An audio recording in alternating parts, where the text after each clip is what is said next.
ధ్యానించుకుందాం. మనము ధ్యానిస్తున్న వరుసలో ఈరోజు యెహోషువ గ్రంథము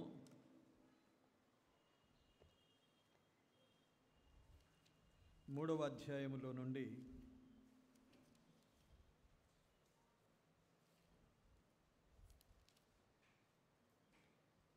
యెహోషువ గ్రంథము 3వ అధ్యాయము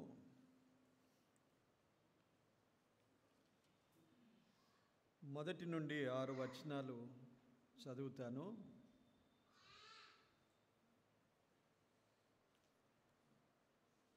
యెహోషువ వేకువను లేచినప్పుడు అతడును ఇశ్రాయేలీయులందరూ షిత్తీము నుండి బయలుదేరి యోర్దానుకు వచ్చి దానిని దాటక మునుపు అక్కడ నిలిచిరి. 3 దినములైన తరువాత నాయకులు పాలెములో తిరుగుచు జనులకు ఇలాగూ ఆజ్ఞాపించిరి: మీరు మీ దేవుడైన యెహోవా నిబంధన మందసమును యాజకులైన లేవీయులు మోసుకొని పోవుట చూచినప్పుడు మీరున్న స్థలములో నుండి బయలుదేరి దాని వెంబడి వెళ్ళవలెను. మీకును దానికిని దాదాపు 2000 కొల మూరల ఎడముండవలెను. మీరు వెళ్ళు త్రోవ మీరింతకు ముందుగా వెళ్ళినది కాదు. మీరు దానిని గుర్తుపట్టవలెను. గనుక ఆ మందసమునకు సమీపముగా మీరు నడవరాదు. మరియు యెహోషువ, రేపు యెహోవా మీ మధ్య అద్భుత కార్యములను చేయును గనుక మిమ్మును మీరు పరిశుద్ధపరచుకొనుడని జనులకు ఆజ్ఞ ఇచ్చెను. మీరు నిబంధన మందసమును ఎత్తుకొని ప్రజల ముందర నడువుడని యాజకులకు అతడు సెలవీయగా వారు నిబంధన మందసమును ఎత్తుకొని ప్రజల ముందర నడిచిరి. దేవుడు ఈ మాటలు దీవించునుగాక. ఆమేన్. ప్రార్థన చేసుకుందాం. పరిశుద్ధుడవైన దేవా, మీకు స్తోత్రాలు, వందనాలు చెల్లిస్తున్నాం. మీ మహాకృప చేతనే మీ సన్నిధి భాగ్యము మేము కలిగి ఉన్నాము. మిమ్మను ఆరాధించే కృపను పొంది ఉన్నాము. ఇంకనూ మీ సన్నిధిలో మేము నిలిచి ఉన్నాము. ప్రభువా, మీకు స్తోత్రాలు, వందనాలు చెల్లిస్తున్నాము. మీ మాటలు వినాలని మీ వైపు చూస్తూ ఉండగా ఈ వాక్య భాగాన్ని మీరు మాకు వినిపించినందుకు స్తోత్రాలు. ధ్యానించడానికి సహాయము చేయండి. మీ పక్షమున నిలిచిన నన్ను మీరు బలపరచండి. మీ మాటలు నా నోటికి అందించండి. మా అందరితో మీరు మాట్లాడమని ప్రార్థిస్తున్నాను. అపవాది ఎవరిని మోసపరచకుండా, చిన్నపిల్లలను ప్రభువా వాడు ప్రేరేపించి అల్లరి జరపకుండా మీ ఆత్మ ఆధీనములో సమస్తము ఉంచుకొని మీ కృపతో మమ్మను బలపరచుమని ప్రార్థిస్తున్నాను. పరిశుద్ధాత్మ సన్నిధి మేము సమృద్ధిగా అనుభవించున్నట్లు మీ కృపతో మమ్మను నింపండి. మహిమ, ఘనత, ప్రభావములు మీకే చెల్లిస్తూ యేసుక్రీస్తు నామమున కృతజ్ఞతతో ప్రార్థించి వేడుకుంటున్నాము తండ్రి. ఆమేన్. ప్రియులారా, మనము ధ్యానిస్తూ ఉండగా ఇశ్రాయేలు ప్రజలు యోర్దాను దాటవలసిన సమయం వారికి వచ్చింది. యెహోషువ నాయకత్వంలో వారు ముందుకు సాగడానికి దేవుడు వారికి ఆజ్ఞాపించాడు. కనుక వారు మొట్టమొదట చేయవలసిందేంటి? గతసారి మనము 2-3 వారాలు ఒకే వాక్య భాగాన్ని చదివి ధ్యానించాము. వారు యోర్దాను దాటాలి. 3 దినములలోగా వారు యోర్దాను దాటి దేవుడు వారికిచ్చుచున్న దేశమును వారు స్వాధీనపరచుకోవాలి. గనుక వారు ఆహారమును సిద్ధపరచుకొనుడి అన్నాడు. సిద్ధపాటు కావాలి వారికి. ఆ విషయాన్ని మనము చాలా దీర్ఘంగా ఆలోచన చేశాము. ఇప్పుడు వారు యోర్దాను దాటడానికి సిద్ధపడ్డారు. 3వ అధ్యాయములో యోర్దాను ఎలా దాటాలి అనేది దేవుడు వారికి ఈ వాక్య భాగములో సెలవిస్తున్న మాటలు. మనం చదివిన వాక్య భాగములో అవే మాటలు చూస్తున్నాం. వారు ఎలాగూ దాటాలి? యాజకులు నిబంధన మందసాన్ని మోస్తూ ఉండాలి. వారి వెనుక చాలా దూరము, ఎంత దూరము? 2000 కొల మూరల ఎడముండవలెను ప్రజలకు వారికి. యెహోవా నిబంధన మందసమును యాజకులు మోసుకొని పోవుచున్నప్పుడు వారిని చూస్తూ వెనుక ప్రజలందరూ దాదాపు 2000 కొల మూరల ఎడమ కలిగి వారు నడవాలి. ఆ త్రోవ వారు ఇంతకు ముందు వెళ్ళినది కాదు గనుక వారు గుర్తుపడుతూ ఉండాలి, గుర్తుంచుకోవాలి. ఆ త్రోవను గుర్తుంచుకోవాలి. మందసానికి వారు సమీపించద్దు అన్నాడు. దానికి ముందుగా ఏమన్నాడంటే, రేపు మీరు దాటుతారు గనుక మిమ్మును మీరు పరిశుద్ధపరచుకోవాలి. ఇది వారికి దేవుడు ఏర్పరిచిన ఏర్పాటు. యోర్దాను దాటాలంటే ఈ ఏర్పాటులో వారు ఉండి దాటాలి. పరిశుద్ధపరచుకోవాలి అన్నాడు. పరిశుద్ధపరచుకోకుండా యోర్దాను దాటలేరు. యోర్దాను అనేది ఒక ప్రవాహము. మనము ఆలోచన చేశాము.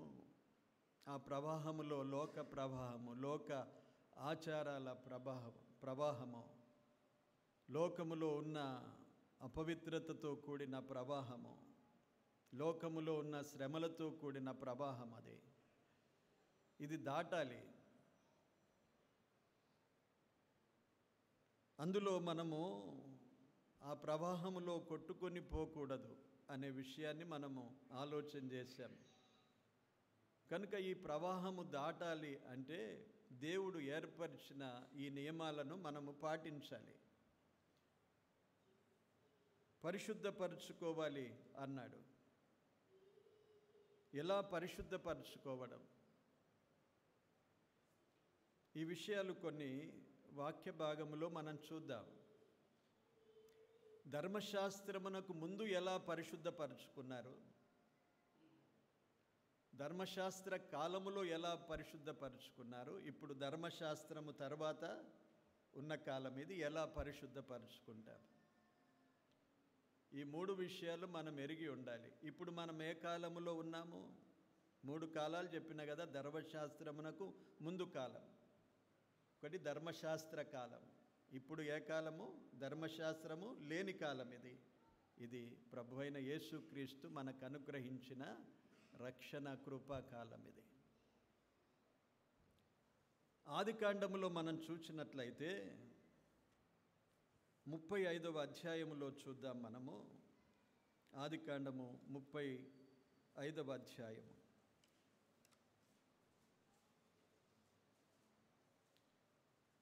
యాకోబుతో దేవుడు నీవు లేచి బేతేలుకు వెళ్ళమన్నాడు, అక్కడ నివసించాలి అని ఆజ్ఞాపించినప్పుడు యాకోబు వారు ఎలాగూ సిద్ధపడుతున్నారో ఇక్కడ చూచినట్లయితే 2వ వచనంలో చూడండి. యాకోబు తన ఇంటి వారితోనూ తన యొద్ద ఉన్న వారందరితోనూ మీ యొద్దనున్న అన్యదేవతలను పారవేసి మిమ్మును మీరు శుచిపరచుకొని మీ వస్త్రములను మార్చుకొనుడి. మనము లేచి బేతేలునకు వెళ్ళుదము. నా శ్రమ దినమున నాకు ఉత్తరమిచ్చి నేను వెళ్ళిన మార్గమున నాకు తోడయుండిన దేవునికి బలిపీఠమును అక్కడ కట్టెదనని చెప్పెను. వారు తమ యొద్దనున్న అన్యదేవతలనన్నిటినీ తమ చెవులనున్న పోగులను యాకోబునకు అప్పగింపగా యాకోబు షెకెము దగ్గరనున్న మస్తకి వృక్షము క్రింద వాటిని దాచిపెట్టెను. వారు ఎలా శుద్ధి చేసుకున్నారు? దేవుని సన్నిధికి బేతేలునకు వెళ్ళాలి, వారు పరిశుద్ధపరచుకోవాలి వారిని. అప్పుడు ధర్మశాస్త్ర నియమాలేమి లేవు, కానీ దేవుడు తన సన్నిధికి రావడానికి వారు పరిశుద్ధపరచుకోవాలి అనే విషయాన్ని యాకోబుతో తెలియజేసినప్పుడు యాకోబు ఏం చేశాడు? ప్రజలందరికీ, తనతో ఉన్నవారందరికీ చెప్పాడు, అన్య దేవతలను వారు పారవేసేయాలి. వారు తమకున్న బంగారమును, చెవులకున్న పోగులను, అవన్నీ చెవులనున్న పోగులను వాటన్నిటినీ తొలగించి మస్తకి వృక్షము క్రింద వాటిని దాచిపెట్టాలన్నాడు. భూస్థాపన వాటిని చేసేయాలి. అంటే వారు ఇంతకు ముందు కలిగి ఉన్న వాటన్నిటినీ ఇప్పుడు వారు విడిచిపెట్టాలి. ఇవన్నీ ఎక్కడ సంపాదించుకున్నాడా యాకోబు? పద్దనారాముకి వెళ్ళి 20 సంవత్సరాలు అక్కడ గడిపి దేవుని సన్నిధి లేదు, దేవుని సహవాసము లేదు. అన్యుడైన తన మామతో నివసించాడు. విగ్రహారాధికులు వారింట్లో ఉన్నాడు, వారితో గడిపాడు. 20 సంవత్సరాలు వారి కుమార్తెలను వివాహం చేసుకున్నాడు. ఇప్పుడు బయలుదేరి వస్తున్నాడు. బేతేలుకు నేరుగా రావాల్సిన వాడు బేతేలుకు రాలేదు, అక్కడక్కడ నివసిస్తుండగా శోధనలు ఎదుర్కొన్నాడు. తర్వాత దేవుడు అతన్ని దర్శించి నీవు బేతేలుకు రావాలన్నాడు. బేతేలుకు రాకముందు తాను ఎలాగుండాలి? పరిశుద్ధపరచుకోవాలి. ఎలా పరిశుద్ధపరచుకున్నాడంటే తనకున్న పాతవన్నీ, అన్య దేవతలే కానీ, పోగులే కానీ, బంగారమే కానీ, ఏ విషయములు ఏవేవి సంపాదించుకొని వచ్చాడో వాటన్నిటినీ అక్కడ విడిచిపెట్టాలి. మస్తకి వృక్షము కింద దాచిపెట్టాలి భూమిలో. ఇలాగ వారు పరిశుద్ధపరచుకొని దేవుని సన్నిధిలో నివసించారు. ఇది ధర్మశాస్త్రానికి ముందుగా ఒక బలిపీఠం కట్టాడు, బలి అర్పించాడు, ప్రార్థన చేశాడు. అబ్రహాము బలిపీఠాలు కట్టాడు, అబ్రహాము ప్రారంభించాడు బలిపీఠాలు. తర్వాత అలాగూ తన కుమారులు కొనసాగించారు. దేవుని సన్నిధిలో పరిశుద్ధపరచుకునే విధానాన్ని మనము ఆలోచన చేస్తున్నప్పుడు ధర్మశాస్త్రమునకు ముందు వారు ఎలా పరిశుద్ధపరచుకున్నారో అనే విషయాన్ని ఇక్కడ చూస్తున్నాం. ఇప్పుడు ధర్మశాస్త్రం వచ్చేసింది. ఎప్పుడు వచ్చింది ధర్మశాస్త్రము? ఎప్పుడొచ్చిందమ్మా? నోరు చెప్పండి, మిమ్మల్ని అడుగుతున్నా కదా. ధర్మశాస్త్రం ఎప్పుడు వచ్చింది అంటే దాని తారీఖు చెప్పమంటలేదు, మనం నేర్చుకుంటున్న వరుసలోనే ఏ కాలములో వచ్చింది? మోషే కాలములో ధర్మశాస్త్రము కదా. వారు ప్రయాణములో ఉన్నారు, 40 సంవత్సరాల ప్రయాణం. మనం ఆలోచన చేస్తూ ఎన్నో దినాలుగా, నెలలుగా ధ్యానిస్తూ వచ్చాం ఈ సంవత్సరం అంతా. ఎలా మీ మనసులో ఈ విషయాలు ఏమైనా ఉంటున్నాయా? ఎంటదంట మర్చిపోతున్నారా? దేవుని వాక్యము చాలా అద్భుతమైనది. దాన్ని ఊరికే రాయలేదు. దావీదు మహారాజు తన కీర్తనల్లో రాశాడు, జుంటి తేనె దారల కంటే మధురమైనవి అన్నాడు. ఆ మధురం ఎవరికి తెలుస్తుందండి? ఆ వాక్యమును వారు అంతగా ఇష్టముతో దాన్ని చదివే వారికి, ధ్యానించే వారికి దాని మధురం అలాగుంటుందన్నారు. దేవుని వాక్య మధురాన్ని మనం ఎప్పుడూ పొందుతూ ఉండాలి. ఇదేదో కొన్ని మాటలు అనుకొని విడిచిపెడితే వారికి ఏమీ అందులోని రుచి దొరకదు. కనుక జ్ఞాపకం ఉంచుకోండి, ధర్మశాస్త్రము మోషే ద్వారా ఇవ్వబడింది. సినాయి పర్వతం మీద మోషే 40 దివారాత్రాలు అక్కడ 2 సార్లు ఉన్నాడని మనం జ్ఞాపకం చేసుకున్నాం. దాన్ని గూర్చి ధ్యానించాం కూడా. అప్పుడు దేవుడు వారికి ధర్మశాస్త్రం ఇచ్చాడు. ధర్మశాస్త్ర ప్రకారంగా వారు ఎలా పరిశుద్ధపరచుకుంటారంటే లేవియ కాండము పరిశుద్ధతను గూర్చి మనము నేర్చుకున్నాం. లేవియ కాండం అంతా ఒక్క మాటలు చెప్పాలంటే పరిశుద్ధతను నేర్పించేది. అక్కడ బలులు ప్రారంభమయ్యాయి, బలుల విధానాలు చెప్పాడు. మొదటి అధ్యాయంలోనే మనం చూస్తే అక్కడ చాలా తేటగా ఉన్నది. బలి అర్పించడం, దహన బలి అర్పించడం ద్వారా దేవుడు వారిని అంగీకరించి వారి కొరకు ప్రాయశ్చిత్తము జరుగుతుందని రాశాడు. కనుక వాటిని మనము కొంత జ్ఞాపకం చేసుకుందాం అంతే. 4వ వచనం మొదటి అధ్యాయం. అతడు దహన బలిగా అర్పించు పశువు తల మీద తన చెయ్యి ఉంచవలెను. అతని నిమిత్తము ప్రాయశ్చిత్తము కలుగునట్లు అది అతని పక్షముగా అంగీకరింపబడును అన్నాడు. ప్రాయశ్చిత్తము కలగడానికి అది అంగీకరించబడుతుంది. దాని ద్వారా పాపములు తొలగిపోతాయి. 4వ అధ్యాయంలో చూడండి, యాజకుడు పాపము చేసిన ఎడల యాజకుని కొరకు కూడా నిర్దోషమైన ఒక కోడెదూడ పాప పరిహారార్థముగా అర్పించవలెను అన్నాడు. ఆ తర్వాత 13వ వచనములో చూడండి, ఇశ్రాయేలుల సమాజమంతా కూడా పొరపాటున తప్పిదం చేస్తే వారికి కూడా అదే బలి అర్పించాలి అన్నాడు. 21వ వచనములో ఇది సంఘమునకు పాప పరిహారార్థ బలి అన్నాడు. ఇశ్రాయేలు సంఘము వారి పాప పరిహారార్థ బలి ఉన్నది. వారు పరిశుద్ధపరచుకోవడానికి బలి అర్పించబడాలి. ఇది ధర్మశాస్త్ర కాలములో ధర్మశాస్త్రానుసారంగా పరిశుద్ధపరచుకునే విధానం. బలి అర్పించబడాలి. బలి ద్వారా పరిశుద్ధత వారు పొందుతూ ఉండేవారు. ఒక పశువు వధించబడాలి. దాని రక్తము ద్వారా వారు పరిశుద్ధత పొందుతూ ఉండేవారు. ధర్మశాస్త్ర కాలము ముగిసిపోయింది. ప్రభువైన యేసుక్రీస్తు రాకడతో ఏమన్నాడు? ధర్మశాస్త్రమును నెరవేరుస్తూనే దాన్ని కొట్టివేశానన్నాడు. ధర్మశాస్త్రములో ఉన్న వాటిని నెరవేరుస్తూ దానిని కొట్టివేయడం జరిగింది. ఇప్పుడు ధర్మశాస్త్రము మనకు లేదు.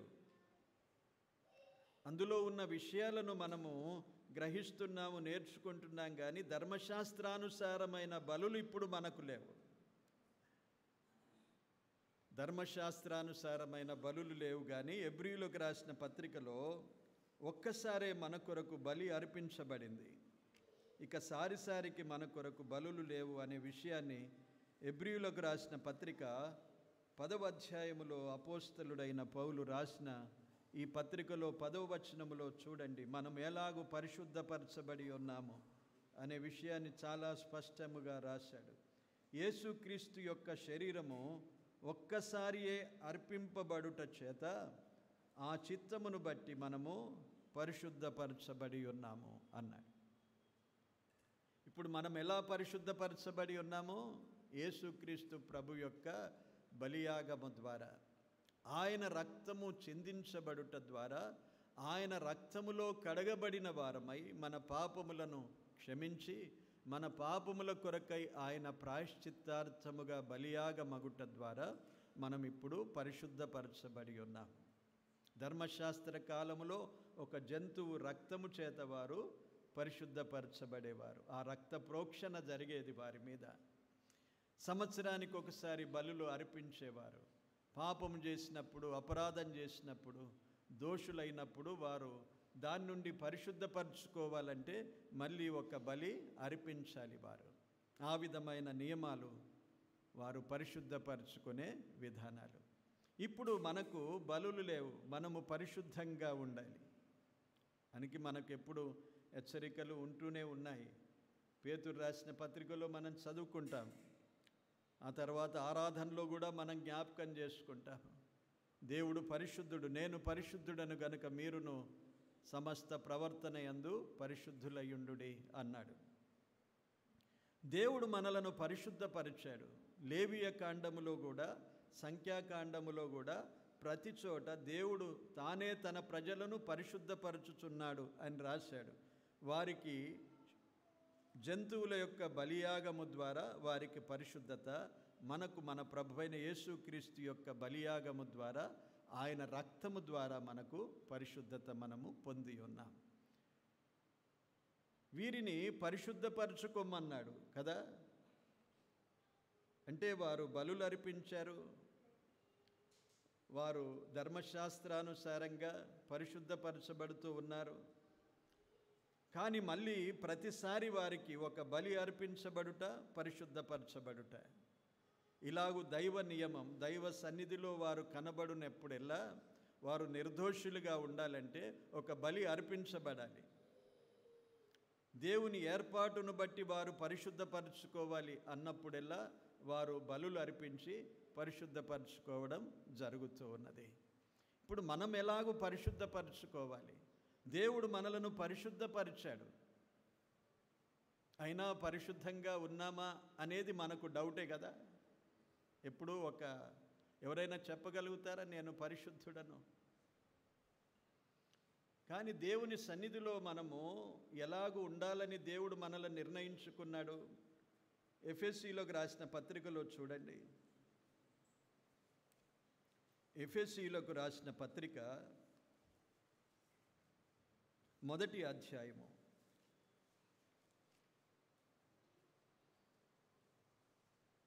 4-6 వచనాలు కలిసి ఉన్నాయి చూడండి. యేసుక్రీస్తు ద్వారా తనకు కుమారులనుగా స్వీకరించుటకై మనలను ముందుగా తన కోసము నిర్ణయించుకొని మనము తన ఎదుట పరిశుద్ధులమును నిర్దోషులమునై ఉండవలనని జగత్తు పునాది వేయబడక మునిపే ప్రేమ చేత ఆయన క్రీస్తులో మనలను ఏర్పరచుకొనెను అన్నాడు.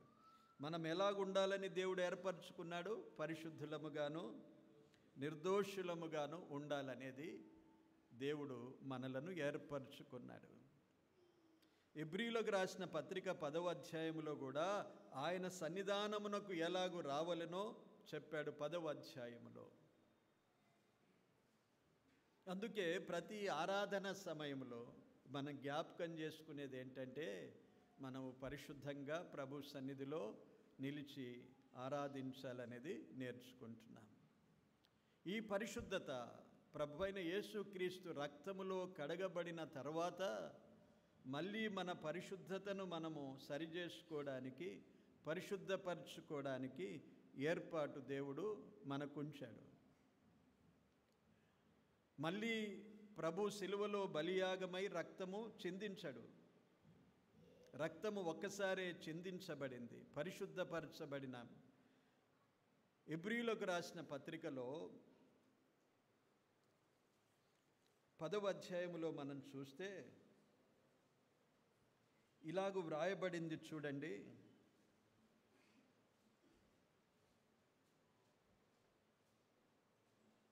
22వ వచనం.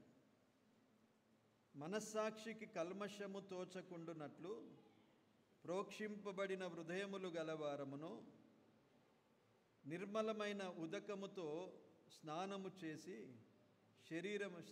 చేసిన శరీరము గలవారమునై యుండి అన్నాడు.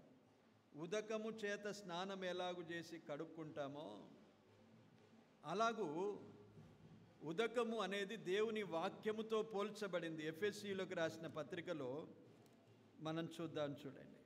ఎఫెసీయులకు రాసిన పత్రిక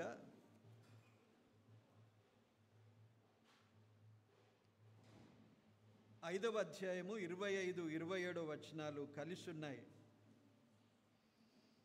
అటువలే క్రీస్తు కూడా సంఘమును ప్రేమించి అది కలంకమైనను ముడతయైనను అట్టిది మరి ఏదైనను లేక పరిశుద్ధమైనదిగాను నిర్దోషమైనదిగాను మహిమగల సంఘముగాను ఆయన తన ఎదుట దానిని నిలువబెట్టుకొనవలెనని వాక్యముతో ఉదక స్నానము చేత దానిని పవిత్రపరిచి అన్నాడు. అమ్మా కొంత ఎత్తుకపోండి అమ్మ, బయట కూర్చోండి, మీరు నెమ్మదైనప్పుడు మళ్ళీ తీసుకురండి, మళ్ళీ తీసుకుపోండి, కొంత ప్రయాసపడండి, పర్వాలేదు. వాక్యముతో ఉదక స్నానం అన్నాడు. అంటే వాక్యం అనేది మనలను పవిత్రపరచడానికి దేవుడు మనకి వాక్యాన్ని ఇచ్చాడు. క్రీస్తు యేసు రక్తములో కడగబడి పరిశుద్ధపరచబడిన మనము మళ్ళీ మనస్సాక్షికి ఏదైనా కల్మషము తోచినప్పుడు దాన్ని ఎలాగూ శుభ్రపరచుకోవాలి? వాక్యముతోనే శుద్ధి చేసుకోవాలి. వాక్యాన్ని దేవుడు మనకిచ్చాడు. ఎంతమంది ఈ వాక్యాన్ని బట్టి పరిశీలన చేసుకొని ఆరాధన చేస్తున్నాము? అందుకే తన్ను తాను పరీక్షించుకొనవలెను అని రాశాడు. దేనితో మనం పరీక్షించుకోవాలి? వాక్యం ఉన్నది. ఈ వాక్యముతోనే సరి చేసుకోవాలి. అదే మనం కడుక్కోవడం, మనం శుద్ధి చేసుకోవడం, పరిశుద్ధపరచుకోవడం. వారు యోర్దాను దాటాలి అంటే వారు పరిశుద్ధపరచుకోవాలి. యోర్దాన్ అనేది గొప్ప ఆటంకము వారికి దాటడానికి. అడ్డుగా నిలిచిన ప్రవాహం అది.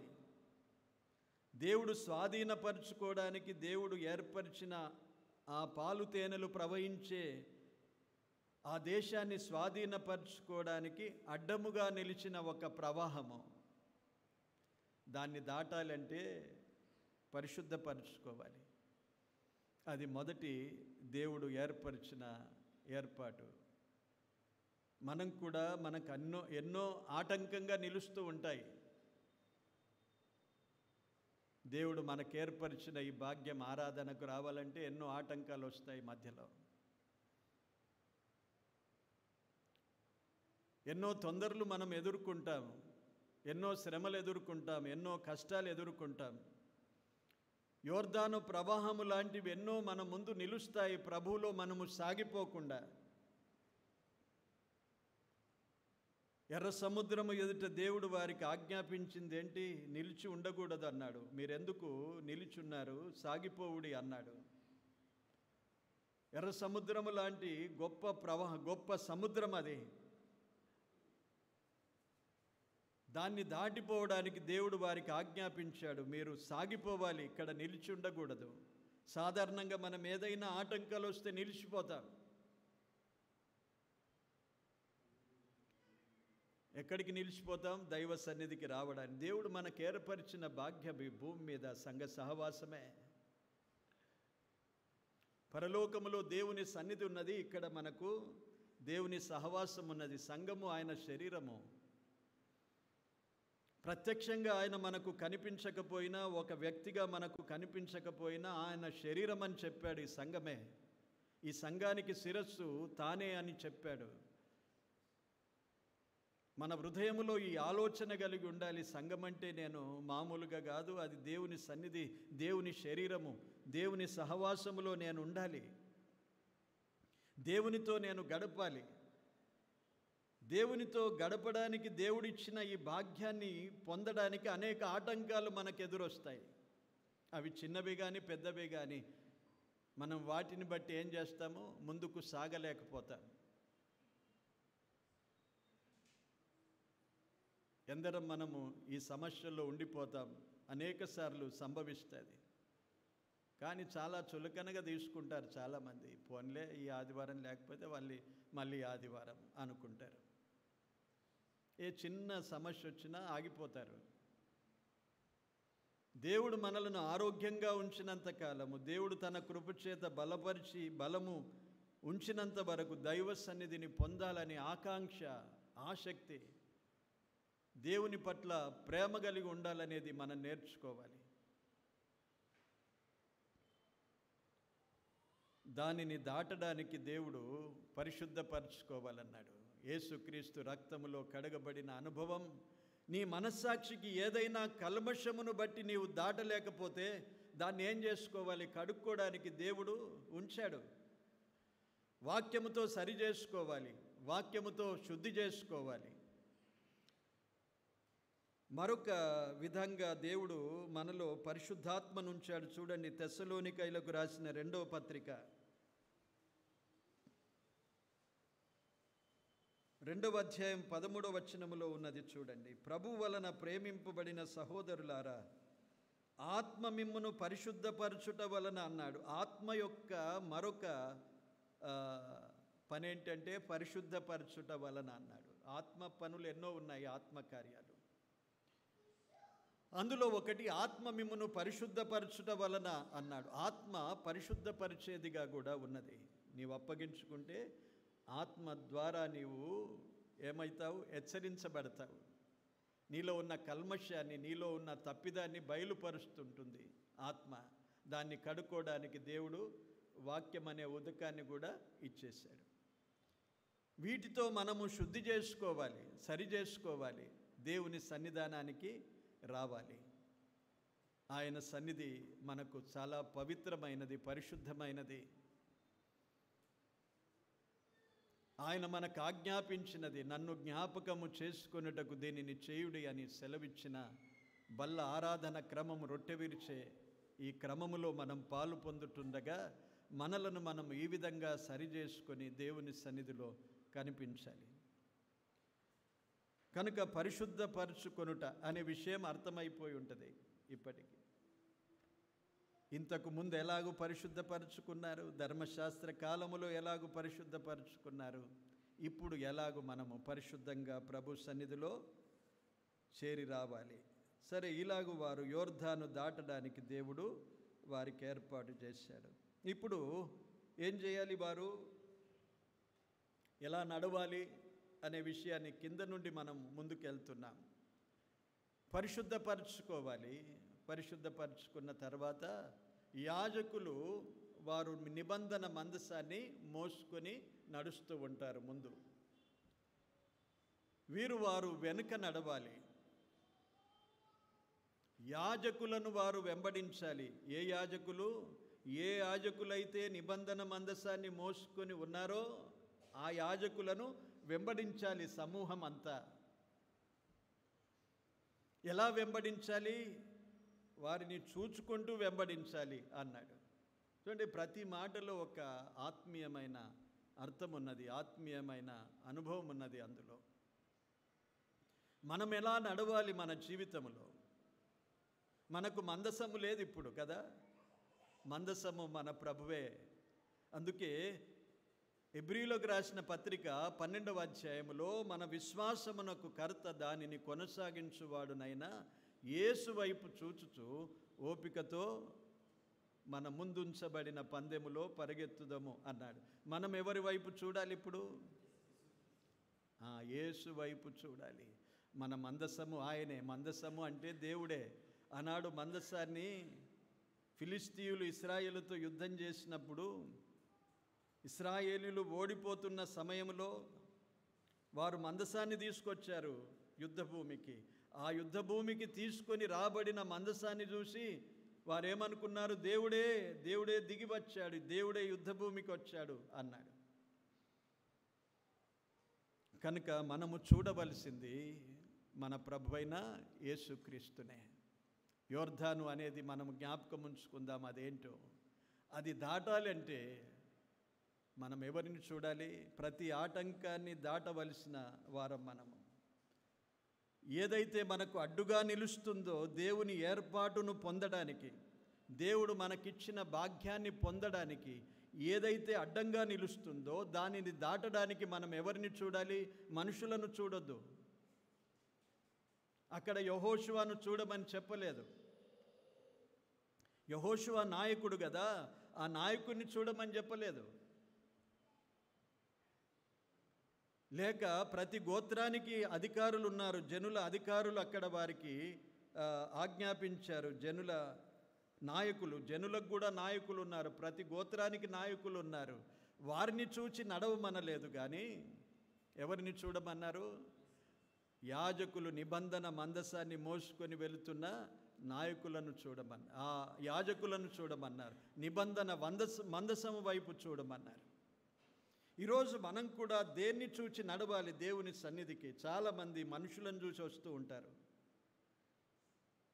వీరు లేకపోతే నేను రాననుకుంటారు, వీరు లేకపోతే నేను కూడా రాననుకుంటారు. ఉంటారా శాశ్వతంగా ఎవరైనా? చెప్పండి. 48 సంవత్సరాలు గడిచిపోయాయి, ఎందరూ గతించిపోయారు చెప్పండి. 48 సంవత్సరాల నుండి నేను సహవాసంలో ఉన్నాను ఇదే సంఘంలో. మీరు కూడా చాలామంది ఉండి ఉంటారు.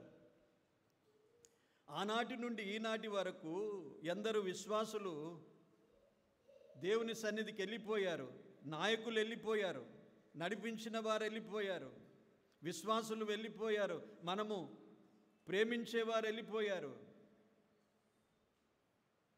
వారి వైపు మనం చూచి నడుస్తే సరిపోదు, మనం దాటలేము.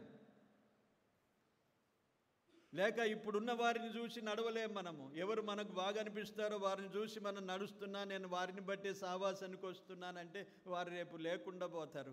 నీవు కూడా లేకుండా పోతావా? దాటలేం మనము. మనుషులను చూస్తే దాటలేమండి. చాలామంది జ్ఞాపకం ఉంచుకోండి, ఎప్పుడైనా మీ నోట మాట అనకండి. మనం చూచేది మన ప్రభువైన యేసుక్రీస్తు వైపు చూస్తేనే. ఆయనే మన కొరకు ప్రాణం పెట్టాడు. ఎవరు పెట్టలేదు. ఇక్కడ నిలిచిన నేను కానీ మరొకరు కానీ నిన్ను నడిపించిన వారు కానీ, ఒకవేళ నీవు ఎవరి ద్వారా అయినా వచ్చి ఉంటావు సావాసానికి, ప్రభులోనికి, ఎవరి ద్వారానో దేవుడు నిన్ను నడిపించుంటాడు ఇక్కడికి. వారు కూడా నీ కొరకు ప్రాణం పెట్టలేరు, నిన్ను నడిపించారు. కానీ నీ కొరకు ప్రాణం పెట్టి రక్తమును కార్చి నిన్ను పరిశుద్ధపరిచి తన రాజ్యానికి వారసులనుగా చేసుకున్నవాడు ఆ ప్రభువే యేసుక్రీస్తు దేవుడే. మన విశ్వాసమునకు కర్త ఆయనే. కనుక ఆయన వైపే చూస్తూ మనం నడవాలనేది ఇక్కడ చెప్పాడు.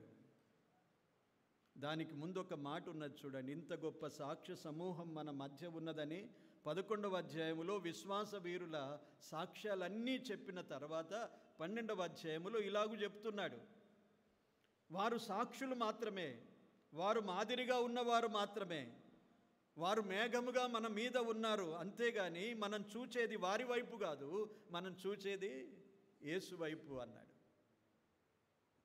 మాదిరిగా ఉన్న సేవకులు, మాదిరిగా మనల్ని నడిపించిన నాయకులు, మాదిరిగా ఉన్న విశ్వాసులు మన మీద మేఘము వలె మనలను కప్పుకొని ఉన్నారు. వారి ఆదరణ మనకున్నది, వారి కాపుదల మనకున్నది, వారి నడిపింపు మనకుండగా మనం చూచేది మాత్రము యేసు వైపు చూడాలనేది నేర్చుకుంటున్నాం. అప్పుడే మనం దాటిపోగలుగుతామండి, అప్పుడే దాటిపోగలుగుతాం. అందుకే చాలామంది ఆగిపోవడానికి ఇవన్నీ కారణాలు ఉంటాయి. దేవుని సహవాసానికి, దేవుని సన్నిధికి రాకపోవడం, దేవుడు ఏర్పరిచిన ఏర్పాటులో మనం జీవించకపోవడం, దేవుడు మనలను స్వాధీనపరుచుకొనవలసినవి ఏవో తెలియజేసినప్పుడు వాటిని స్వాధీనపరుచుకోకపోవడం, వేటిని విడిచిపెట్టాలని దేవుడు ఆజ్ఞాపించాడో వాటిని విడిచిపెట్టకపోవడం, ఇవన్నిటికీ కారణం ఏంటంటే మనం చూసేది ప్రభువును కాదు, మనం చూసేది మనుషులను చూస్తున్నాం, పరిస్థితులను చూస్తున్నాం, మనకు సంభవించే వాటిని చూస్తున్నాం. కానీ మనం చూడవలసింది విశ్వాసమునకు కర్త, దానిని కొనసాగించువాడు యేసు వైపు చూడాలి. ఆయన మీదనే లక్ష్యముంచుడి అని 2వ అధ్యాయములో రాశాడు. ఎబ్రీయులకు రాసిన పత్రిక 3వ అధ్యాయం 1వ వచనములో రాశాడు, ఆయన మీదనే లక్ష్యముంచుడి. మన గురి, మన లక్ష్యము, మన జీవిత లక్ష్యం ఇక్కడ మాత్రమే కాదు, మనం వచ్చినప్పుడు మాత్రమే కాదు, మన జీవితంలో మన గురి ఆయనయ్య ఉండాలి, మన లక్ష్యమే ఆయనయ్య ఉండాలి. అపోస్తలుడైన పౌలు ఫిలిప్పీలకు రాసిన పత్రికలో నా గురి యొద్దకే పరిగెత్తుచున్నాను అన్నాడు. ఆయన గురి ఎవరు? ఆ ప్రభు దగ్గరే. అందుకే ఆఖరిలో ముగింపులో అన్నాడు, నా పరుగు తుదముట్టించి తిని. ఎప్పుడైతే గురి, లక్ష్యము, ప్రభువును కలిగి ఉంటామో సరి అయిన పరుగు మనము పరిగెత్తగలుగుతాము. ఈ జీవితంలో సరి అయిన త్రోవలో నడవగలుగుతాము. గురి లేకుండా మనం ప్రయాణం చేస్తే ఎక్కడెక్కడికో వెళ్ళిపోతామండి. మన గురి లేదు, ఎక్కడికి వెళ్తున్నావో తెలియదు, ఎలా ప్రయాణిస్తున్నావో తెలియదు, ఎక్కడికి వెళ్తున్నావో తెలియక ఎలా పరిగెత్తగలుగుతాం, ఎలా నడవగలుగుతాం? మన గురి మన ప్రభువైన యేసుక్రీస్తు అయి ఉండాలనేది ఈ పాఠంలో మనం నేర్చుకుంటున్నాం. వారు ఎవరిని చూడాలి? నిబంధన మందసమును చూడాలి. ఇప్పుడు 3వ విషయం మనము చూద్దాం. నిబంధన మందసాన్ని మోసుకున్న యాజకులు అన్నాడు కదా. నిబంధన మందసమును మోసుకున్న యాజకులు, వీరి ద్వారా చాలా అద్భుతం జరిగింది. నిబంధన మందసాన్ని మోసుకున్న యాజకులు యోర్దాను నదిలో అడుగుపెట్టగానే ఏమైపోయిందండి? పూర్తి ప్రవాహము ఆగిపోయింది. ఎంత గొప్ప ధన్యత దేవుడు వారికిచ్చాడు, యాజకులకిచ్చాడు. వారు నిబంధన మందసము మోయువారై ఉండాలి. కనుక దేవుడు ఆ భాగ్యాన్ని, ఆ బాధ్యతను, ఆ భారాన్ని వారి మీద ఉంచి వారి ద్వారా ఒక గొప్ప అద్భుతాన్ని అక్కడ జరిగించాడు. యోర్దాను ప్రవాహములో వారు అడుగుపెట్టినప్పుడు ఆ ప్రవాహము నిలిచిపోయింది. యాజకులు ఎంత బాధ్యత గలవారు, భాగ్యము గలవారు ఆలోచించండి. కానీ వారు ఏం కలిగి ఉండాలి? నిబంధన మందసం కలిగి ఉండాలి. ఈనాడు ఉన్నారా యాజకులు? చెప్పండి మరి. ఎలా జరుగుతుంది ఇది అనుకుంటే యాజకులు ఉన్నారా ఈరోజు? చెప్పండి అమ్మా, మీరు చెప్పండి. తెలిస్తే చెప్పండి, తెలియకు నేను ఎలాగైనా చెప్తాను నేను. అక్కడికే ఆగిపోదు. మీకు తెలుసుంటే ఇంకా కొంత మెరుగ్గా ఉంటుంది. తెలియకపోతే నేను ఎలా అయినా చెప్తాను. చెప్పండి, యాజకులు ఉన్నారు ఇప్పుడు? లేరు కదా. అంటే ఇప్పుడు ఈ బట్టలు వేసుకుంటారు చూడండి, వాళ్ళని ఏమనుకుంటాం మనం? యాజకులు దేవుడు ఏర్పరిచిన విధంగా ధర్మశాస్త్రానుసారంగా యాజకులు లేకపోయినా ఇప్పుడు యాజకులము అనేవారు అందరము యాజకులం కనుక లేరు అంటున్నాం మనం. నీవే ఒక యాజకుడవు అనేది తెలుసుకోవాలి. యాజకులు లేరు అంటున్నావంటే వాక్యాన్ని సరిగా మనం ఇంకా తెలుసుకోలేదు. అంటే మనం ఏమనుకుంటున్నామంటే ఎదురుగా నిలబడి నడిపించేవారే యాజకులు అనుకుంటున్నాం. అందుకే మన బ్రదర్స్ సహవాసంలో యాజకులు అనేవారు లేరు అనేది మనకు తెలుసు కనుక ఇప్పుడు యాజకులు లేరంట. కానీ యాజకులు చూడండి, పేతురు రాసిన మొదటి పత్రిక 2వ అధ్యాయము. ఇప్పుడు యాజకులు ఎవరో 2వ అధ్యాయము 9వ వచనం.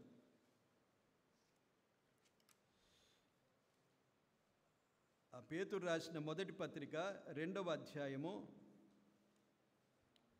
మనల్ని చూడండి. రాజులైన యాజక సమూహమును అన్నాడు. 9వ వచనం. అదంతా వచనం చదివితే, చీకటిలో నుండి ఆశ్చర్యకరమైన తన వెలుగులోనికి మిమ్మను పిలిచిన వాని గుణాతిశయములను ప్రచురము చేయు నిమిత్తము మనమేమై ఉన్నాము? ఏర్పరచబడిన వంశము, రాజులైన యాజక సమూహమును, పరిశుద్ధ జనమును, దేవుని సొత్తైన ప్రజలునై ఉన్నారు అన్నాడు. ఇప్పుడున్నారా లేదా చెప్పండి? ఎవరు వారు? మనమే. అందుకే కదా మనం చేయి వేస్తాము, రొట్టె విరుచుకుంటాను. ఒకరొచ్చి స్తుతులు చెల్లిస్తారు, రొట్టెలో పాలు పొందుతారు. దేవుని సన్నిధికి రావడానికి దేవుడు ఆ సిలువలో బలియాగమైనప్పుడు ఒక సంగతి జరిగింది. మీకు జ్ఞాపకం ఉంటే, దేవాలయపు తెర ఏమైంది? చినిగిపోయింది కదా. ఆ దేవాలయపు తెర ఎందుకు అడ్డంగా ఉండేది? ఆ పరిశుద్ధ స్థలానికి ఎవరికి ప్రవేశము లేకుండేది. సంవత్సరానికి ఒకసారి ప్రధాన యాజకుడు మాత్రమే పరిశుద్ధ స్థలానికి వెళ్ళడానికి అవకాశం. ఒకేసారి, సంవత్సరానికి ఒకసారి, తనకు కూడా ఒకేసారి. కానీ యేసుక్రీస్తు ప్రభు సిలువలో మరణించినప్పుడు జరిగిన పెద్ద వింత అదే. ఆ అడ్డుతెర చినిగిపోయింది, అది ఓపెన్ అయిపోయింది. అది యేసు ప్రభు బలియాగము ద్వారా ఆయన సన్నిధి, ఆయన పరిశుద్ధ సన్నిధి, ఆయన యందు విశ్వసించిన వారికి, రక్షింపబడిన ప్రతి వారికి, ఆయన రక్తములో కడగబడిన వారందరికీ దేవుడు అనుగ్రహించాడు. ఇక ప్రత్యేకమైన పరిశుద్ధ స్థలం ఇది, దాని మీదకి ఎక్కొద్దు, దానికి పోవద్దని ఇప్పుడు ఇంకా పాటించేవారు ఉన్నారు. ఇక్కడికి ఎవరిని రానియ్యరు. ఈ మనవారికి అంత తెలియదు వీళ్ళకి, కానీ ఇంకా కొన్ని చర్చిల్లోనైతే చాలా స్ట్రిక్ట్గా ఉంటారు. ఒక నాలాంటి వాడు మాత్రమే అక్కడ నడిపించేవాడు నిలవాలి, మరొకరు దాని మీదకి ఎక్కకూడదు. వారింకా దాన్ని పరిశుద్ధ స్థలమని అడ్డుగా పెట్టేశారు చూడండి. కానీ దేవుని యొక్క వాక్యం ఎలా సెలవిస్తున్నదంటే, రాజులైన యాజక సమూహం మనము. ప్రకటన గ్రంథములో మరొక మాట ఉన్నది చూడండి, దీనికి అనుకూలంగా మరొక మాట రాశాడు. మొదటి అధ్యాయం 6వ వచనం. ఎవరికి భాగ్యము? మనలను ప్రేమించుచు తన రక్తము వలన మన పాపముల నుండి మనలను విడిపించిన వానికి మహిమ ప్రభావమును యుగయుగములు కలుగునుగాక. ఆమెన్. ఆయన మనలను తన తండ్రియగు దేవునికి ఒక రాజ్యముగాను యాజకులనుగాను చేసెను అన్నాడు. ఇంకా ఇక స్పష్టంగా ఉన్న, తండ్రి అయిన దేవుని కొరకు ఒక రాజ్యముగా చేశాడు, యాజకులనుగా చేశాడు. అప్పుడు వారు యాజకులను, నిబంధన మందసం మోసుకున్న వారిని చూస్తూ వారు ప్రయాణం చేశారు. ఇప్పుడు నీవే యాజకుడవు. నువ్వెలాగుండాలి? ఇప్పుడు నీ ద్వారా యోర్దాను నది ప్రవాహము ఆగిపోవాలి. ఇప్పుడు యాజకునికి అంత భాగ్యం ఇచ్చాడు. ఏ యాజకునికి? నిబంధన మందసము మోసుకొనుచున్నవానికి. అందరికి కాదు. యాజకులు ఎందరో ఉన్నారు, కానీ మోసేవారు ఎందరు ఉంటారు? కొందరే ఉన్నారు. ఆ మోసేవారిలో నీవు ఉంటే ధన్యుడవైపోతావు. నిబంధన మందసము మోయుట అంటే, నిబంధన మందసములో ఏమున్నది చూద్దాం. చూడండి, హెబ్రీయులకు రాసిన పత్రికలో 9వ అధ్యాయం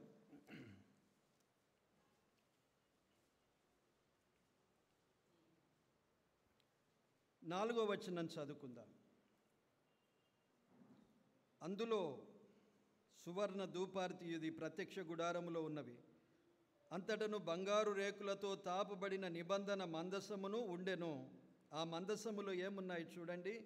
మన్నాగల బంగారు పాత్రయు, చిగిరించిన అహరోను చేతికర్రయు, నిబంధన పలకలను ఉండెను అన్నాడు. ఏమున్నాయి? 3 విషయాలు ఉన్నాయి. ఒకటి, మన్నాగల బంగారు పాత్ర ఉన్నది. చిగిరించిన అహరోను కర్ర ఉన్నది. 3వది, నిబంధన పలకలు ఉన్నాయి. ఇవి మోసుకోవాలి. మందసములో ఉన్న వీటిని యాజకులు మోసుకోవాలి.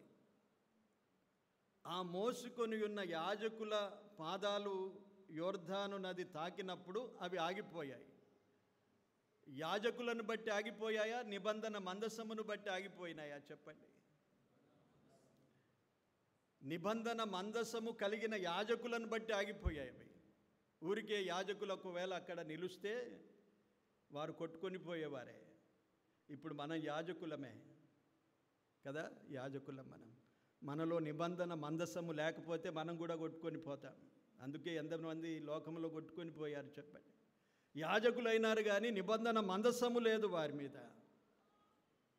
ప్రవాహంలో కొట్టుకొని పోయిన వారు, ఇప్పటికీ కొట్టుకొని పోతూ ఉన్నవారు ఎంతమంది ఉన్నారు? ఆచారాలతో కొట్టుకొని పోయేవారు ఉన్నారు, దురాశలతో కొట్టుకొని పోయేవారు ఉన్నారు. లోకములో ఉన్నదంతా ఏంటి? నేత్రాశ, జీవపుడంబము, శరీరాశ. ఈ ప్రవాహంలో కొట్టుకొని పోయిన వారు ఎందరున్నారు? యాజకులే వారు కూడా. అంటే యేసు రక్తములో కడగబడిన వారే. నిబంధన మందసము లేని యాజకులు ప్రవాహములో నిలిచినా ప్రవాహము ఆగిపోదు, కానీ ఆ ప్రవాహంలో కొట్టుకొని పోతారు. ఇప్పుడు ఈ దినాల్లో మనం గోదావరి మీదికి వెళ్తాం కదా, ఎంత పెద్ద ప్రవాహం ఉన్నది, భయంకరంగా ఉన్నది ప్రవాహం. ఆ ప్రవాహానికి నిలుస్తారు ఎవరైనా? లోకం అంటే అలాంటి ప్రవాహం. అందుకే చాలామంది నిలువలేక, ప్రభు కొరకు నిలువలేక కొట్టుకొని పోయేవారు ఎందరో ఉన్నారు. కానీ ప్రియులారా, నిబంధన మందసము కలిగి ఉండాలి. నిబంధన మందసములో ఈ 3 విషయాలు. మన్నా అంటే ఏంటి చెప్పు? ఇవన్నీ చాలా సులువే, మెల్లగా అర్థం చేస్తే అన్నీ మీకు అర్థమైపోదు. మన్నా అంటే ఏంటి? కీర్తనలు 78వ అధ్యాయములో ఆకాశమందు పరలోకపు ఆహారం అన్నాడు. ఇది ఏది? పరలోకపు ఆహారము, పైనుండి వచ్చే ఆహారము మన్నా. ఆ మన్నాతోనే దేవుని ప్రజలను పోషించాడు. అందుకే వారు 40 సంవత్సరాలు ఎలాగున్నారంటే, వారి కాళ్ళు వాయలేదు అన్నాడు, వారి చెప్పులు అరిగిపోలేదు, వారి దుస్తులు మార్చుకోలేదు వారు. దేవదూతలు భుజించే ఆహారం అన్నాడు, ఆకాశము ఆహారం అన్నాడు దాన్ని, ఆకాశ ధాన్యం అది. ఇప్పుడు అది పరలోకపు మన్నా, నేనే జీవాహారముని అన్నాడు. యోహాను సువార్త 6వ అధ్యాయంలో ప్రభువైన యేసుక్రీస్తు తనను గూర్చి తాను బయలుపరుచుకునేటప్పుడు ఆ మన్నాతో పోల్చాడు. ఆహారము నేనే, అది మోషే మీకిచ్చాడు, కానీ నేను జీవాహారమునై ఉన్నాను, పరలోకము నుండి దిగివచ్చిన వాడను అన్నాడు. మన ప్రభువైన యేసుక్రీస్తు అంటే ఆయనే వాక్యము. వాక్యమును కలిగి ఉండాలి, ప్రభువును కలిగి ఉండాలి. అదే మన్నా యొక్క అనుభవం మనకు. ఏం కలిగి ఉండాలి మనము? మన్నా కలిగి ఉండాలి. మన్నా అనుభవం అంటే ప్రభువైన యేసుక్రీస్తును, వాక్యమై ఉన్న ప్రభువును మనం కలిగి ఉండడమే. బంగారు పాత్ర అన్నాడు కదా, బంగారు పాత్ర. ఇది దేనికి సూచన? ప్రకటన గ్రంథము 5వ అధ్యాయం. ప్రకటన గ్రంథము 5వ అధ్యాయము 8వ వచనం. ఆయన దానిని తీసుకొనినప్పుడు ఆ 4 జీవులను ధూప ద్రవ్యములతో నిండిన సువర్ణ పాత్రలను పట్టుకొని ఉన్న ఆ 24 పెద్దలను ఆ గొర్రెపిల్ల ఎదుట సాగిలపడిరి. ఈ పాత్రలు పరిశుద్ధుల ప్రార్థనలు అన్నాడు.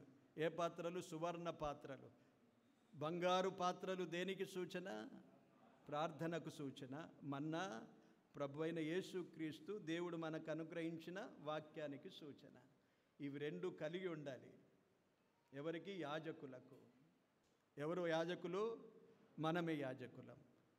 కనుక మనలో ఏముండాలి? దేవుని వాక్యము ప్రార్థించే అనుభవంతో మనం ఉండాలి. అది మందసము యొక్క అనుభవం. రెండోది, చిగిరించిన అహరోను చేతికర్ర అన్నాడు. చిగిరించిన అహరోను చేతికర్ర ఎందుకు ఉంచాడు అక్కడ చెప్పండి. మన నిర్గమాకాండము ఈ కాండాలన్నీ చదువుతూ వచ్చాము, దాటిపోతూ వచ్చాము. ఎప్పుడు పెట్టాడు అక్కడ? ఎప్పుడైనా జ్ఞాపకం ఉందా ఎవరికైనా? అహరోను చేతికర్ర, చిగిరించిన అహరోను చేతికర్ర చెప్పండి ఎప్పుడు పెట్టాడు ఇది?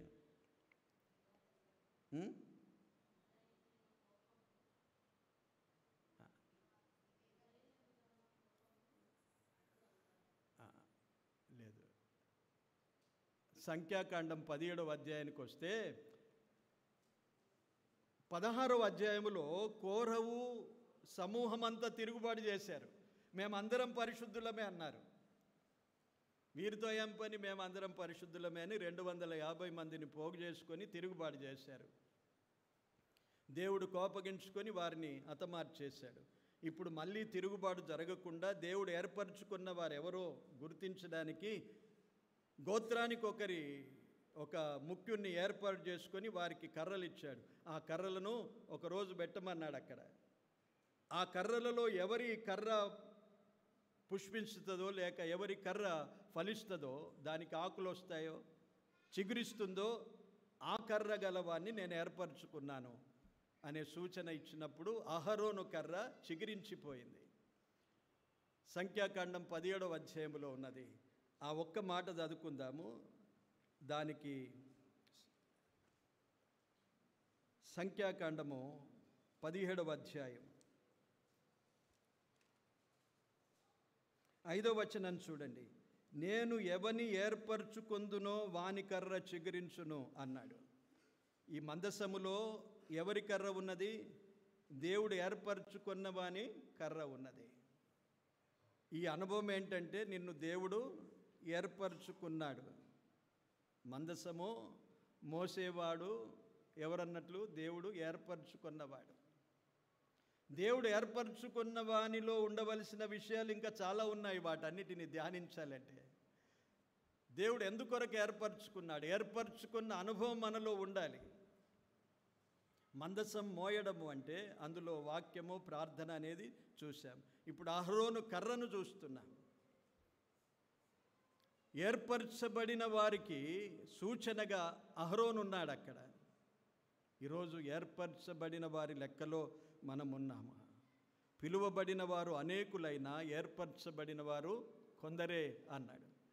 మత్తయి సువార్త 22వ అధ్యాయంలో ఆ మాటలు ఉంటాయి. కనుక అది దేనికి సూచన అంటే ఏర్పరచబడిన వారికి సూచన.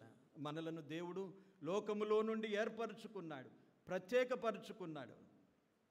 ఆ అనుభవంతో మనము ఆ మందసాన్ని కలిగి ఉండాలనేది చూస్తున్నాం. ఆ తర్వాత నిబంధన పలకలు. నిబంధన పలకలు అంటే దేవుడిచ్చిన ఆజ్ఞలు. అవి పలకల్లో ఏం రాసిచ్చాడు? ఆజ్ఞలు రాసిచ్చాడు. ఒకడు నన్ను ప్రేమించిన ఎడల వాడు ఏం చేయాలన్నాడు? నా ఆజ్ఞలను గైకొనాలన్నాడు.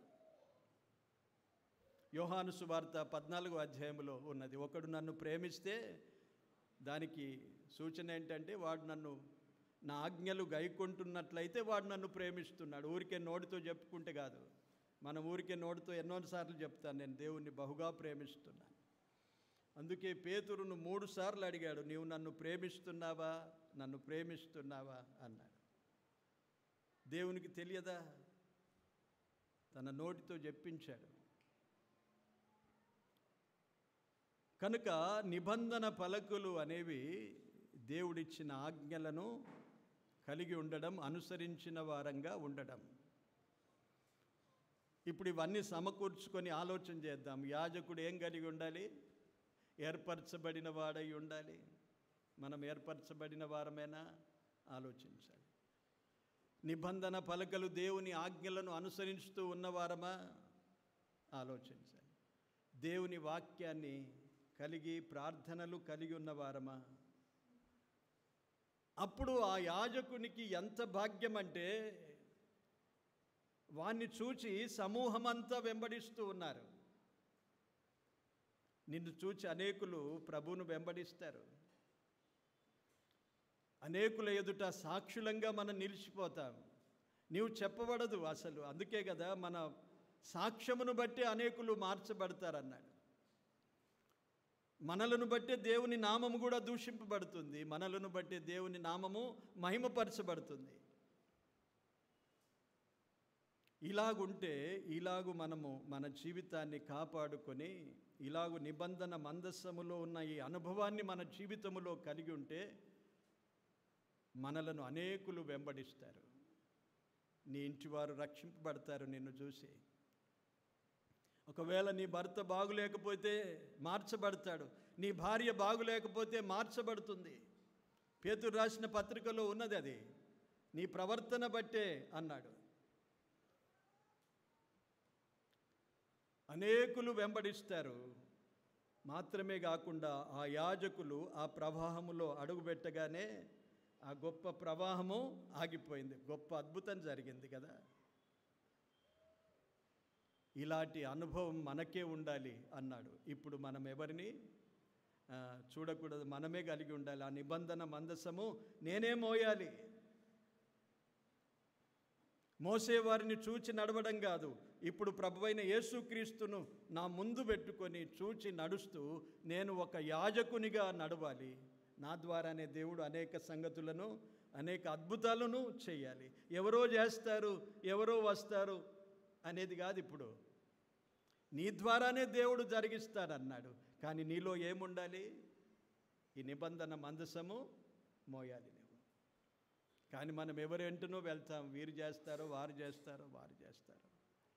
దేవుడు నీకే అధికారాన్ని ఇచ్చాడు, నీకే ఆ భాగ్యాన్ని ఇచ్చాడు. నీ ద్వారానే దేవుడు జరిగించాలని కోరుతూ ఉన్నాడు. దానికి సిద్ధపడి మనలను మనము అనుకూలంగా మార్చుకోవాలి. నిబంధన మందసము మోసుకొనుచున్న యాజకుల వలె మనము నడవాలి. వారంతా ఎంత ధన్యులయ్యారు కదా. ఆ సమూహం అంతా ఆరిన నేలను నడిచిపోయారు. ప్రవాహమంతా ఆగిపోయింది. వారు దాటే వరకు అలాగే ఉండిపోయింది. మన యాత్ర ముగించే వరకు, మనము చేరవలసిన గమ్యము చేరే వరకు, ప్రభువుతో మనం ఉండే కాలము వరకు దేవుడు అలాగూ మనలను నడిపిస్తాడు. అలాంటి జీవితాన్ని మనం కలిగి ముందుకు సాగిపోదాం. దేవుడు ఈ మాటలు దీవించును గాక. ఆమేన్. ప్రార్థన చేసుకుందాం. ప్రేమగల మా ప్రియ తండ్రి, పరిశుద్ధుడా, మీకు స్తోత్రాలు, వందనాలు చెల్లిస్తున్నాం. మీ మహాకృప చేతనే నేడు ఈ పునరుత్థాన దినం, ప్రభు దినాన మిమ్మను ఆరాధించుటకు మాకిచ్చిన ఈ గొప్ప ధన్యతకై స్తోత్రాలు, వందనాలు చెల్లిస్తున్నాం. చేరి వచ్చిన వారందరినీ బట్టి స్తోత్రాలు. అందరినీ దీవించండి, మంచి ఆరోగ్యాలను ఇవ్వండి, ప్రతి వారి అవసరతల అక్కర్లు తీర్చండి. అందరి హృదయాలను ఎరిగిన వాడవు ప్రభువా, మీరే సరిచేయండి, బలపరచండి, క్రమపరచండి, ఆదరించండి, ఓదార్పునివ్వండి, సంతోషమునివ్వండి. మీకే స్తోత్రాలు వందనాలు చెల్లిస్తున్నాం. చేయుచున్న మేలు ఉపకారాలన్నిటికై స్తోత్రాలు ప్రభువా. ఇంతవరకు మీరు మాకు వినిపించిన మీ వాక్య ఉపదేశమును బట్టి మీకు స్తోత్రాలు వందనాలు చెల్లిస్తున్నాం. మా హృదయాల్లో భద్రపరుచుకొని యోర్దాను దాటే అనుభవం మాకు నేర్పించావు. మేమే యాజకులమై నిబంధన మందసము మోసుకొనే వారమై ఉండునట్లు మమ్మను మీ కృపచేత బలపరచండి. మందసములో ఉన్న అనుభవాన్ని మా జీవితాల్లో కలిగి ఉండునట్లు కృప చూపండి. మా ద్వారానే మీరు మీ కార్యములు జరిగించడానికి మీరు ఏర్పరచుకున్నారు. మీకు స్తోత్రములు చెల్లిస్తున్నాం. అద్భుతమైన మీ ప్రేమను బట్టి స్తోత్రాలు. మా ప్రియ ప్రభువా, విన్న వాక్యములు అపవాది తన కుయుక్తితో ఎత్తుకొని పోకుండా మీ ఆత్మ కాపుదలలో ప్రతి వారి హృదయములో ఈ వాక్యములు ఫలించున్నట్లుగా దీవించమని ప్రార్థిస్తున్నాం. అనారోగ్యాలతున్న వారిని దయతో ముట్టి స్వస్థపరిచి బలపరచమని వేడుకుంటున్నాం. దేవా, మీకు స్తోత్రాలు ప్రభువా. ఇప్పుడు తిరిగి మా గృహాలకు మేము వెలుచుండగా మాకందరికీ తోడయుండి మా గృహాలకు క్షేమంగా నడిపించండి. దీవెనలతో పంపండి. మరొకసారి ఇలాగూ కలుసుకునే కృపను మాకు అనుగ్రహించమని యేసుక్రీస్తు నామమున కృతజ్ఞతతో ప్రార్థించి వేడుకుంటున్నాము తండ్రి. ఆమేన్. నడచి నడచి అలసిపోయినావా, నడవలేక సొమ్మసిల్లి నిలచిపోయినావా. నడచి నడచి అలసిపోయినావా, నడవలేక సొమ్మసిల్లి నిలచిపోయినావా. కలువరి గిరిదనుక సిలువ మోసినా, కలువరి గిరిదనుక సిలువ మోసినా, నజరేయుడేసుని ముందు నడువగా, నజరేయుడేసుని ముందు నడువగా. యేసు వైపు చూడు నీ భారమంత తీరు, యేసు వైపు చూడు నీ భారమంత తీరు. తీరానికి చేరు, తీరానికి చేరు. ఎంత దూరమైనా, ఎంత దూరమైనా, అది ఎంత భారమైనా, ఎంత దూరమైనా, అది ఎంత భారమైనా. యేసు వైపు చూడు నీ భారమంత తీరు, యేసు వైపు చూడు నీ భారమంత తీరు. తీరానికి చేరు, తీరానికి చేరు. వందనాలందరూ.